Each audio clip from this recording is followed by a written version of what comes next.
Car le Club Culture d'Europe 1 Matin, le livre du jour de Nicolas Caro. Nicolas, ce matin, vous nous emmenez dans une matinale. C'est le titre du roman de Nolwenn Le Blévenec, la matinale, mais matinale de télévision, avec Léonore de Kéradec, journaliste, co-présentatrice avec cette andouille d'Alexis, un peu beauf, dominateur et narcissique. Elle est plus intérieure, pleine d'état d'âme.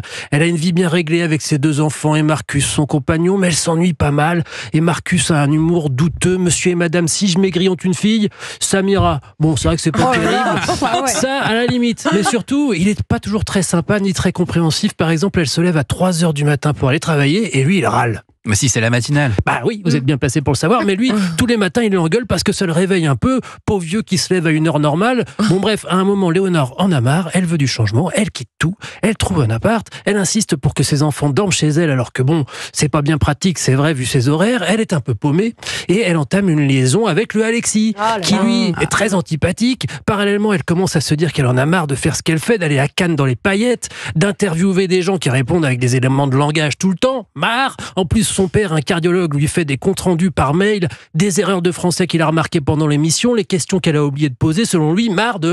Il va se passer quelque chose, Nicolas ? Oula oui, quelque chose de pas bien du tout, elle va déraper sévère. Il y avait la solution de la fuite, du retrait ou de l'attaque, de l'action, et bien elle fait les deux, mais je vous dis pas quoi comment. En tout cas, on sait qu'elle raconte son histoire à un psy dans un hôpital et qu'elle parle sans arrêt d'un acte d'accusation. C'est court, c'est vif, c'est réjouissant et drôle et désespéré et désemparé tout en même temps. La matinale, Nolwenn Le Blévenec, ça donne envie. Merci Nicolas Caro.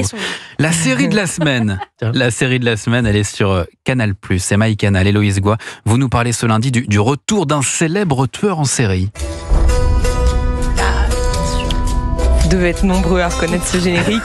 Près de 20 ans après sa première apparition à la télévision, Dexter est de retour, ou presque. Dexter, les origines. Cette nouvelle saison est en fait un spin-off, un préquel.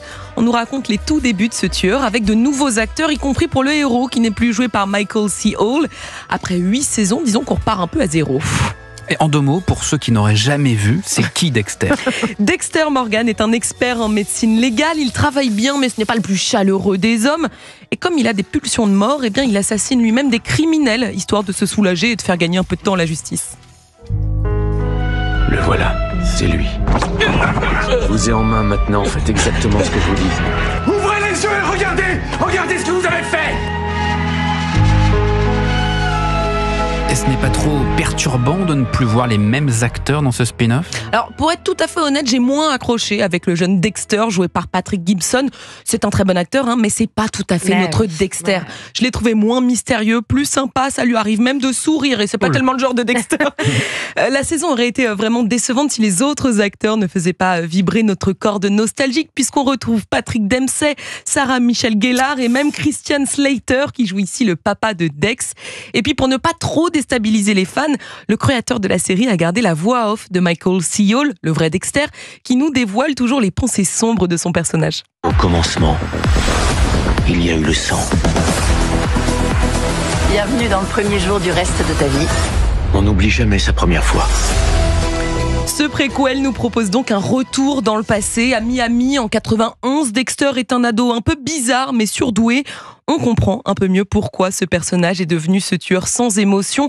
La série fonctionne donc comme une petite Madeleine de Proust pour les fans de la première heure. Dexter, les origines, c'est tous les jeudis à 21h sur Canal+, et disponible également sur MyCanal. Merci Héloïse Goy.